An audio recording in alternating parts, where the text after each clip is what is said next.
Dear students, BLED.in में आपका स्वागत है।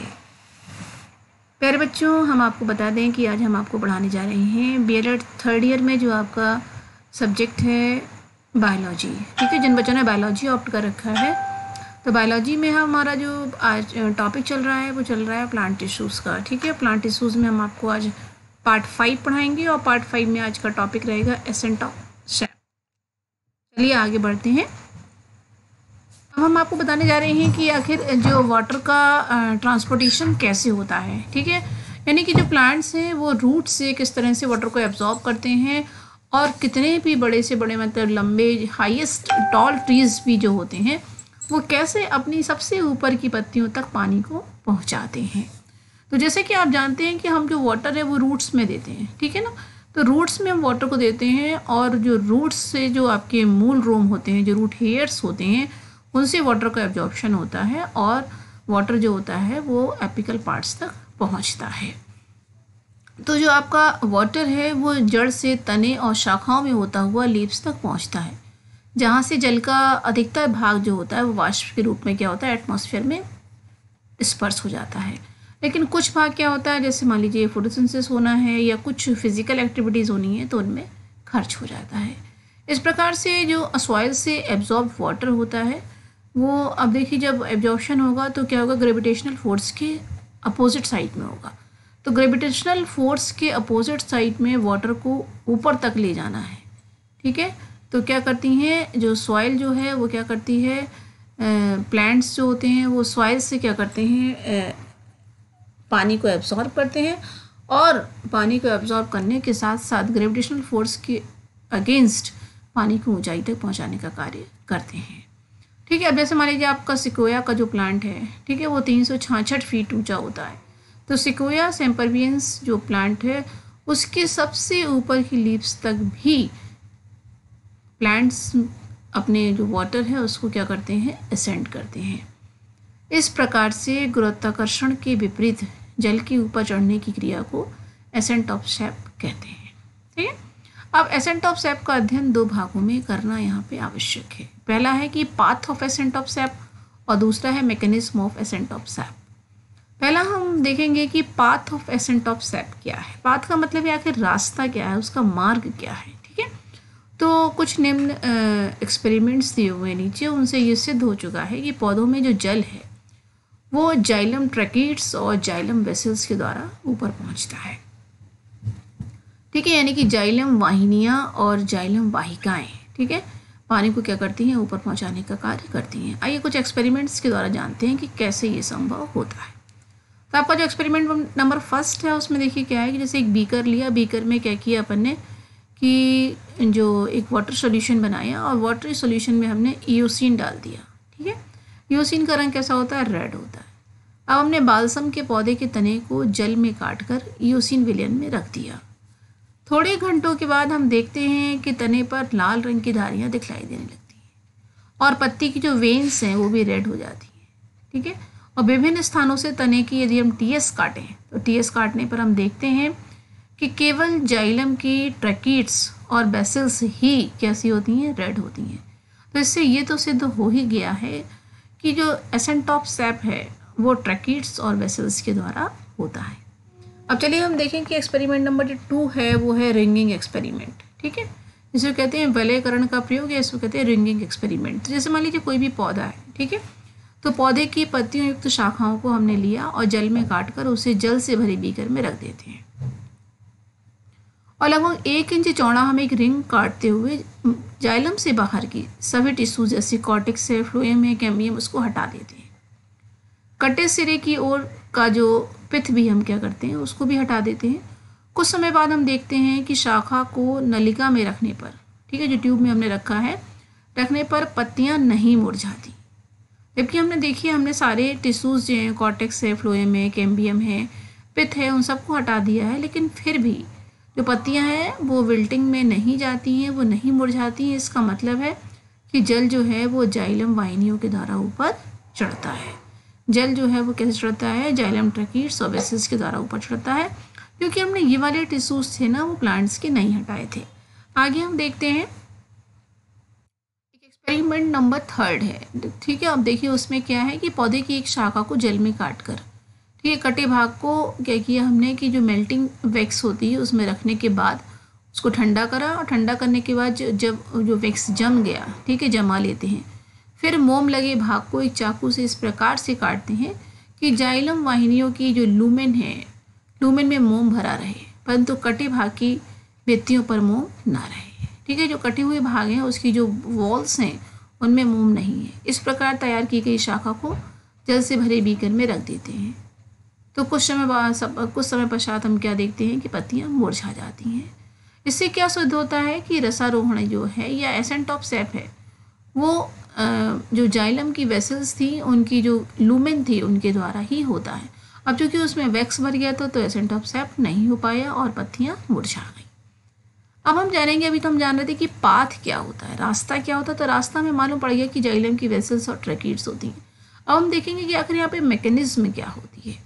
तो mechanism of ascent of SAP में हम देखेंगे कि कुछ साइंटिस्ट कहते हैं कि ये वाइटल फोर्स थ्योरी है, कुछ साइंटिस्ट कहते हैं कि फिजिकल फोर्स थ्योरी है। तो वाइटल फोर्स थ्योरी है, कुछ साइंटिस्ट कहते हैं, उनके अनुसार क्या है कि ये एक कैसी दैहिक क्रिया है। ठीक है, और अतः जिस प्रकार से बाकी की जो आपकी फिजिकल वो वाइटल एक्टिविटीज़ हैं वो होती हैं, उसी तरह से वो साइंटिस्ट कहते हैं कि ऐसे जो आपका एसेंट ऑफ सैप है वो लिविंग सेल से संबंधित है। और कुछ दूसरे साइंटिस्ट कहते हैं कि ये फिजिकल फोर्स थ्योरी है। इसके अनुसार जो आपका एसेंट ऑफ सैप है वो भौतिक क्रिया है और इसमें जीवित कोशिकाओं का कोई कार्य नहीं है। अब जो आपकी वाइटल फोर्स थ्योरी है वो किसने दी? तो रसारोहण के संबंध में या आपके जो एसेंट ऑफ सैप के संबंध में जो आपकी वाइटल फोर्स थ्योरी है उसमें विश्वास रखने वाले जो साइंटिस्ट हैं वो थे वेस्टरमीयर। इन्होंने 1883-84 में इन्होंने अपना विचार प्रस्तुत किया और उन्होंने बताया कि पौधों के तनों में जो जल होता है, ठीक है, वो वुड पैरेन्काइमा की जो लिविंग सेल्स होती हैं उनमें होने वाली जो एक्टिविटीज़ हैं उनके द्वारा ऊपर चढ़ता है। और जो जाइलम की वेसल्स और ट्रैकिड्स होती हैं वो तो सिर्फ ऐसा काम करती हैं जैसे कोई जलाशय की तरह कार्य करे। आगे जो साइंटिस्ट थे वो गोल्डवेस्की, उन्होंने बताया कि वुड पैरेन्काइमा और मेडुलरी रेज की जो लिविंग सेल्स होती हैं उनमें क्या होता है कि जो आपका ऑस्मोटिक प्रेशर है वो पीरियडिकली क्या होता है, चेंज होता है। ठीक है, और जिससे क्या होता है इन कोशिकाओं में एक पंपिंग एक्टिविटीज़ होती है और उस पंपिंग एक्टिविटीज़ के द्वारा क्या होता है, जो वाटर होता है वो एसेंट करता है। ठीक है, लेकिन हुआ क्या, परंतु इस मत की प्रयोगात्मक पुष्टि नहीं की गई। आगे साइंटिस्ट आए 1923 में भारतीय वैज्ञानिक सर जगदीश चंद्र बोस। इन्होंने क्या किया था, इन्होंने अपना एक इलेक्ट्रिक प्रोब बनाया था। ठीक है, इलेक्ट्रिक प्रोब आपको 31.1 डायग्राम में उसमें हमने दिखाया है। उन्होंने क्या किया था, इलेक्ट्रिक प्रोब बनाया था, याद रखिएगा, सर जगदीश चंद्र बोस। उन्होंने क्या किया कि जैसे आप देख रहे हैं सामने एक प्लांट रखा हुआ है, ठीक है, और जो उनका इलेक्ट्रिक प्रोब है उसकी निडल क्या है, प्लांट के स्टेम में टच हो रही है। उन्होंने क्या किया कि जो उनकी जो इलेक्ट्रिक प्रोब था उसकी निडल थी, उन्होंने क्या किया कि पौधे के तने में धीरे धीरे उसको एंटर किया, किसको, निडल को। और जिस समय सुई की नोक एंडोडर्मिस, ठीक है, यानी कि जो आपका कॉर्टेक्स है, कॉर्टेक्स की सबसे अंदर वाली जो लेयर होती है जो उसमें जैसे ही प्रवेश करती है तो जो गैल्वेनोमीटर है उसकी सुई क्या करती है, एक बहुत तीव्र दोलन दिखाती है। ठीक है, मतलब कहने का ये है कि उसमें क्या होता है, फ्लक्चुएशन होता है। तो इस प्रकार से जो आपका दोलन है, जो वाइब्रेशन है, वो क्या होता है, कॉर्टेक्स की परत के अंदर और बाहर की कोशिकाओं में जैसे ही निडल प्रवेश करती है सुई तो नहीं दिखाई देता, लेकिन हाँ जैसे ही एंडोडर्मिस के अंदर प्रवेश करती है तो वाइब्रेशन दिखाई देता है। यहाँ पे आप देखेंगे 31.2 में इलेक्ट्रिक प्रोब की सुई के तने के जो कॉर्टेक्स के अंदर की परत में प्रवेश करने पर उत्पन्न संवेदन का प्रदर्शन किया गया है, पल्सेटरी एक्टिविटीज दिखाई गई है। ठीक है, तो बोस क्या हुआ, इस निष्कर्ष पर पहुंचे कि जो आपकी पल्सेटरी मूवमेंट के कारण ही जल का क्या होता है, एसेंट ऑफ सैप होता है। जल का क्या होता है, एसेंट होता है। और जल क्या होता है, केवल जाइलम कोशिकाओं में रसारोहण होता है, यानी कि जो फोर्स कॉर्टेक्स की अंदर की परत से प्राप्त होता है और जो जल होता है वो जाइलम कोशिकाओं में के द्वारा एसेंट होता है। तो जेसी-बोस ने ये निष्कर्ष निकाला, जेसी-बोस के निष्कर्ष से पूर्व स्ट्रासबर्गर ने अपने प्रयोग में पौधे के ऊपर का भाग काटकर कटे सिरे में क्या किया, एक पिक्रिक एसिड डाल दिया। पिक्रिक एसिड क्या होता है, सेल्स को डेड कर देता है। तो पिक्रिक एसिड से भरे बर्तन में रखा और बाद में से इसी तने को यूसिन सॉल्यूशन में रखा। तो क्या देखा कि यूसिन पत्तियों में पहुंचता है। पिक्रिक एसिड में जो जीवित सेल्स होती हैं उनकी मृत्यु हो जाने के बाद भी यूसिन पत्ती में ऊपर चढ़ जाता है। इससे क्या प्रूव होता है, इससे ये सिद्ध होता है कि जो वाइटल फोर्स थ्योरी है वो कैसी है, निराधार है। अब हम जानेंगे कि फिजिकल फोर्स थ्योरी क्या कहती है। तो फिजिकल फोर्स थ्योरी में जानेंगे कि इम्बाइबिशन थ्योरी क्या कहती है। तो इम्बाइबिशन थ्योरी के अनुसार पौधों में जो आपके रसारोहण की प्रक्रिया है या एसेंट ऑफ सैप की क्रिया है वो जाइलम एलिमेंट्स की मोटिविटी द्वारा जल के इम्बाइबेंट करने के कारण होती है। और उनके इस मत को यूंगर ने तथा चेक्स ने इसे समर्थन दिया। यह मत इसलिए अमान्य है क्योंकि प्रयोगों द्वारा यह सिद्ध हो गया है कि तने में जाइलम जल जो होता है वो जाइलम अवयवों की लूमेन से होकर चढ़ता है, ना कि भित्तियों से होकर। तो इसलिए ये मत कैसा हुआ, अमान्य हो गया। आगे हम देखेंगे रूट प्रेशर थ्योरी क्या कहती है। रूट प्रेशर थ्योरी की इस मत के अनुसार क्या है कि आपकी जो एसेंट ऑफ सैप की क्रिया है वो जो रूट प्रेशर के कारण होती है, परंतु ये देखा गया है कि यदि पौधों की जड़ें काट दी जाए फिर भी जल ऊपर की ओर चढ़ता है। इसके अतिरिक्त जो आपका मूल दाब है यानी कि रूट प्रेशर है वो सामान्यतः +1 से +2 बार तक होता है, जिससे केवल 20 मीटर की ऊंचाई तक ही एसेंट ऑफ सैप संभव है। जो आपकी ड्राई लैंड होती हैं या जो ड्राई सॉइल होती है अथवा इसमें वायु की कमी की दशा में जो रूट प्रेशर उत्पन्न नहीं हो पाता, इस प्रकार यह मत भी क्या था, मान्य नहीं हुआ। अब हम आगे देखेंगे कैपिलरी फोर्स थ्योरी। तो कैपिलरी फोर्स थ्योरी जो थी वो क्रिश्चियन वोल्फ ने प्रतिपादित की। उनके अनुसार क्या था कि जो जाइलम की जो आपकी वेसल्स हैं, ठीक है, वो क्या करती हैं, कैपिलरी की तरह कार्य करती हैं और उनमें जो उत्पन्न सरफेस टेंशन के कारण क्या होता है, एसेंट ऑफ सैप होता है। यह मत भी क्या है, पूर्णतः मान्य नहीं है, क्योंकि जो आपका सॉइल वाटर है वो सीधे जाइलम वेसल्स के संपर्क में नहीं रहता है। इसके अतिरिक्त जो आपके जैसे जिम्नोस्पर्म प्लांट है, नग्न बीजी जो प्लांट है, उनमें जो वाहिकाएँ हैं वह अनुपस्थित होती हैं। इनमें केवल ट्रैकिड्स पाई जाती हैं, जिनमें एंड वॉल के कारण कोशिकाएं केशिका बल विकसित नहीं हो पाता। अब हम देखेंगे कि transpiration pull cohesive force theory of water theory क्या है। इसके बाद क्या हुआ कि जो 1894 में डिक्सन और जॉली नामक साइंटिस्ट ने बताया कि ऊंचे से ऊंचे पौधों में एसेंट ऑफ सैप आखिर कैसे होता है, तो उन्होंने इस शंका का समाधान किया।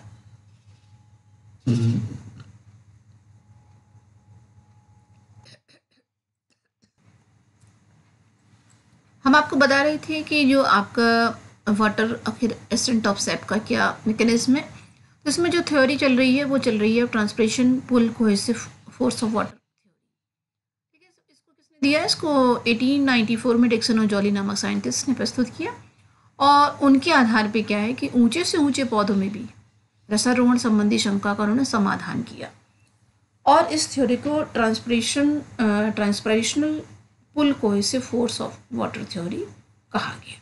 अब इस देखिए कौन कौन निम्न बातों पर क्या है ये आधारित है। तो पहली बात इसमें है कि ट्रांसपिरेशन पुल की पत्तियों की जो आपकी हमने बताया था, पत्तियों में मेसोफिल सेल्स होती हैं, तो मेसोफिल सेल्स की जो बॉल्स होती हैं उनसे जल का क्या होता है, इवोपोरेशन होता है। ठीक है, जल का इवोपोरेशन होने से उनमें जल खत्म हो गया या कम हो गया। ठीक है, तो उन सेल्स में क्या होता है, जो आपका ऑस्मोटिक कंसंट्रेशन है और उनमें जल की जो डीपीडी होती है वो अधिक हो जाती है।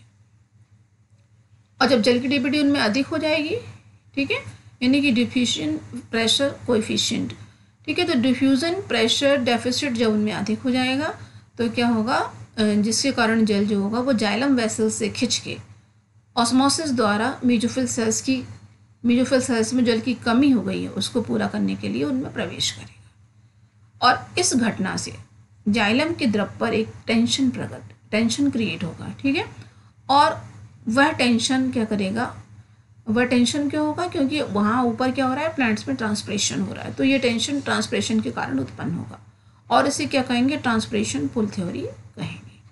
आगे हम देखेंगे कि आखिर जो वाटर है, वाटर में भी क्या होता है, अपना एक कोहेसिव फोर्स होता है। ठीक है, तो वाटर क्या होता है, कोहेसिव फोर्स के कारण वाटर के मॉलिक्यूल्स एक के बाद पीछे एक पीछे एक लगे हुए चले आते हैं। हाइड्रोजन बॉन्ड्स के कारण क्या होता है, जल के अणु एक से दूसरे में खिंचे रहते हैं। ठीक है, और उनमें परस्पर क्या होता है, म्यूचुअल अट्रैक्शन होता है। तो जल के अणुओं के इस गुण को क्या कहते हैं, कोहेसिव फोर्स कहते हैं। क्या कहते हैं, कोहेसिव फोर्स कहते हैं। और कोहेसिव फोर्स के कारण क्या होता है, आपके जो रूट हेयर्स से पत्तियों तक जल की धारा जो होती है वो टूट नहीं पाती। इस तरह से जल का क्या होता है, एक कंटिन्यूस कॉलम बना रहता है और जल का यह बल विशेष रूप से उस समय प्रदर्शित होता है जिस समय जल की क्या होती है, जल होता है, जल को लंबी नलिकाओं में रखते हैं। तो जो कोहेसिव फोर्स है जो वाटर का, वो क्या करता है, पानी को ऊपर पहुंचाने में मदद करता है। ठीक है, अब हम आगे आपको बताएंगे कि मैकेनिज्म ऑफ एसेंट ऑफ सेप क्या है। ठीक है, तो रसारोहण की जो आपकी क्रिया विधि को लेकर दो विभिन्न प्रकार की विचारधाराएं रखी गई है। एक विचारधारा हमने आपको बताई थी कि बैटल फोर्स थ्योरी की है और दूसरी है फिजिकल फोर्स थ्योरी की।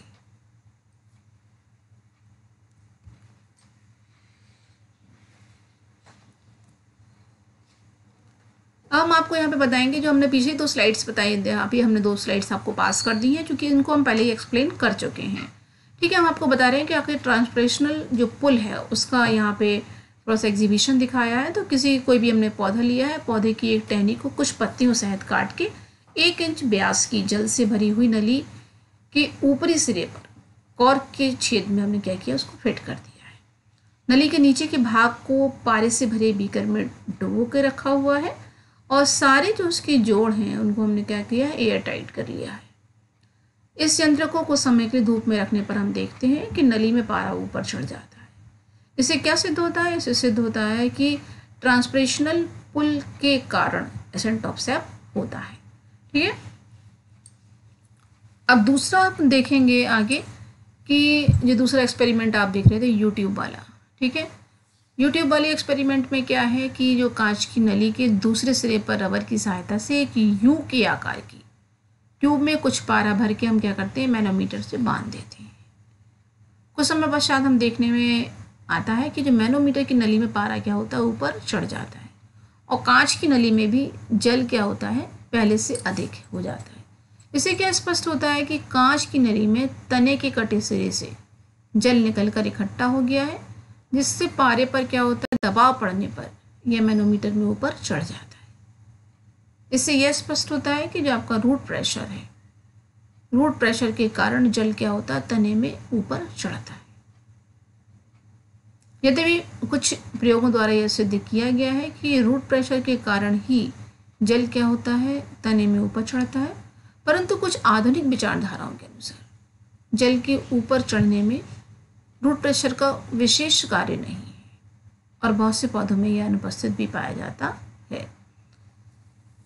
आइए अब देखें कि transport of minerals in the xylem. Xylem के अंदर क्या है कि बहुत सारे कंटेंट्स की उपस्थिति का अध्ययन किया गया है।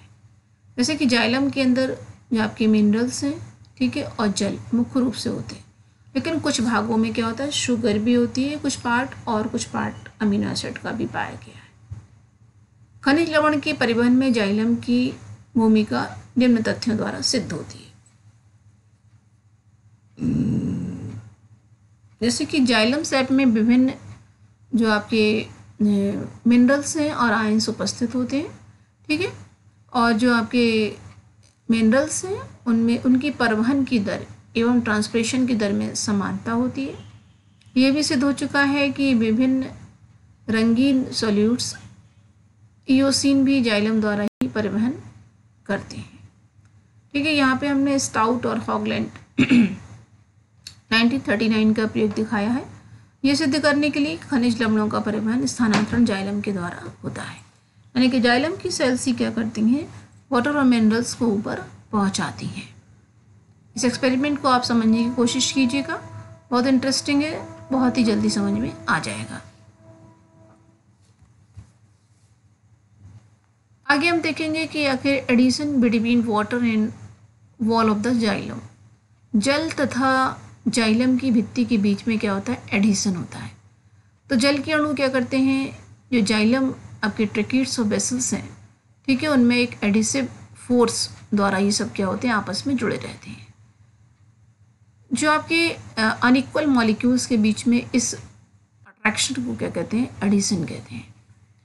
इस एडिशन का जो ये एडिशन फोर्स है वो वाटर कॉलम को रोकने तथा सहारा देने के लिए पर्याप्त होता है। जैसे मान लीजिए पत्तियां हैं, उनमें क्या हो रहा है, ट्रांसप्रेशन हो रहा है, ट्रांसप्रेशन के कारण एक टेंशन क्रिएट हो रहा है, ठीक है। तो ये तनाव जो है वो वाहिकाओं में रहने वाले जल पर पड़ता है, जो जल को ऊपर की ओर खींचता है, क्योंकि जल के अणुओं में क्या होता है, कोई से फोर्स होता है। इसलिए क्या होता है, एक कंटिन्यूस कॉलम के रूप में पौधों की चोटी तक क्या होता है, जल पहुंच जाता है। वास्तव में होता क्या है कि जल के अणुओं के बीच में क्या होता है, कोहेसिव फोर्स होता है, और जल के अणु और जो जाइलम की वेसल्स हैं और जो ट्रैकिड्स हैं, उनकी जो वॉल्स हैं, उनके बीच में क्या होता है, एक एडिसिव फोर्स ही पूर्णतः क्या करता है, जल को खींचने में क्या करता है, मदद करता है। इस व्यवस्था में जाइलम की जो आपकी वेसल्स हैं और उनकी जो ट्रैकिड्स हैं केवल एक निष्क्रिय ट्यूब की तरह कार्य करती हैं, और उनमें से होकर क्या होता है, जल ऊपर चढ़ता है। पत्तियों द्वारा ट्रांसप्रेशन में नष्ट हुए जल की पूर्ति हेतु अधिक से अधिक जल निरंतर सॉइल से क्या होता है, ऊपर चढ़ता चला जाता है। यहाँ पे आप देख रहे हैं वाटर अपटिक फ्रॉम सॉइल। सबसे नीचे आप देखें तो आपको सॉइल में रूट हेयर्स दिखाई दे रहे हैं, सॉइल के पार्टिकल्स हैं और वाटर है, ठीक है। तो वाटर के मॉलिक्यूल्स क्या कर रहे हैं, रूट हेयर्स से जड़ों के अंदर जा रहे हैं, ठीक है। Water uptake from soil. अब वाटर देखिए कैसे ऊपर एसेंट कर रहा है। Water column is held together by cohesion, cohesion के द्वारा वाटर का एक कॉलम बना हुआ है। Adhesion keep water column in place. अब आप देखेंगे, ये देखिए ये सेल वॉल है, और ये किस तरह से वाटर के मॉलिक्यूल्स जो हैं वो एडिशन के द्वारा एक से दूसरे में टच होते हुए एक कॉलम बना रहे हैं, कोहेशन बाय हाइड्रोजन बॉन्डिंग। आप पत्ती के स्ट्रक्चर में देखेंगे कि तो आपको स्टोमेटा दिखाई दे रहे हैं, वाटर का मॉलिक्यूल्स किस तरह से ट्रांसप्रेशन हो रहा है वाटर मॉलिक्यूल्स का, ठीक है। ये आपकी जाइलम शेप है और आपकी मेसोफिल सेल्स हैं। तो किस तरह से ट्रांसप्रेशन के द्वारा, जैसे ट्रांसप्रेशन होता है तो एक तरफ ट्रांसप्रेशन हो रहा है और दूसरा क्या हो रहा है कि जल जो है वो सॉइल से लगातार एब्जॉर्ब हो रहा है। अब हम जानेंगे कि आखिर रूट प्रेशर क्या है। तो रूट प्रेशर क्या है, रूट प्रेशर रूट कॉर्टेक्स की सेल्स की टर्जिडिटी कंडीशन में अपने कोशाग्र पर पड़ने वाला वह दाब है, जिसके फलस्वरूप उसमें उपस्थित द्रव जाइलम वाहिकाओं में प्रवेश करके तने में कुछ ऊपर तक चढ़ जाता है। रूट प्रेशर जो शब्द था सबसे पहले स्टीफन हेल्स ने 1727 में प्रयोग किया था। इसके बाद स्टॉकिंग के अनुसार मूल की जो जड़ की वाहिकाओं में उत्पन्न दाब जो जड़ की मेटाबॉलिज्म क्रिया के द्वारा उत्पन्न होता है, रूट प्रेशर कहलाता है, ठीक है। तो क्या है, a pressure which is developed in the tracheary elements of root as a result of metabolic activities of the root is called root pressure. आपका जो रूट हेयर्स है, रूट हेयर्स के द्वारा क्या होता है, सॉइल से एब्जॉर्प्शन होता है। एब्जॉर्प्टिव जल जो है वो क्या होता है, कॉर्टेक्स की जो टिश्यूज होते हैं उनमें इकट्ठा हो जाता है, और उसके बाद कॉर्टेक्स की सेल्स पूर्णतः क्या होता है, टर्जिड कंडीशन में हो जाती हैं। इन कोशिकाओं की भित्ति कैसी होती है, लचीली होने के कारण यह कोशिकाओं में भरे द्रव पर दबाव डालती हैं, जिसके फलस्वरूप क्या होता है, द्रव का कुछ भाग जाइलम वाहिकाओं में चला जाता है और यह तने में कुछ ऊंचाई तक चला जाता है। इस प्रकार क्या होता है, मूलदाब रसारोहण में हेल्प करता है। तो आपका जो रूट प्रेशर है उसको निम्नलिखित साधारण एक छोटा सा एक्सपेरिमेंट है जिसके द्वारा प्रदर्शित किया जा सकता है। किसी पर्याप्त जलवातीय, मान लीजिए खूब वाटर लॉक्ड सॉइल हो, तो उसमें उगे पौधे के तने को भूमि से कुछ इंच ऊपर तक काट दिया जाता है। तने के कटे सिरे पर रबर की नली की सहायता से कांच आदि का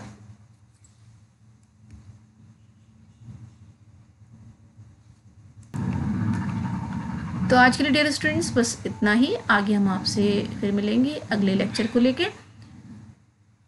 मोर इन्फॉर्मेशंस के लिए हमारी साइट bla.in को विज़िट कीजिए। ठीक है, हमारे लेक्चर को लाइक कीजिए, शेयर कीजिए, सब्सक्राइब कीजिए और अपनी डॉक्टर उषा को दीजिए विदा। नमस्कार।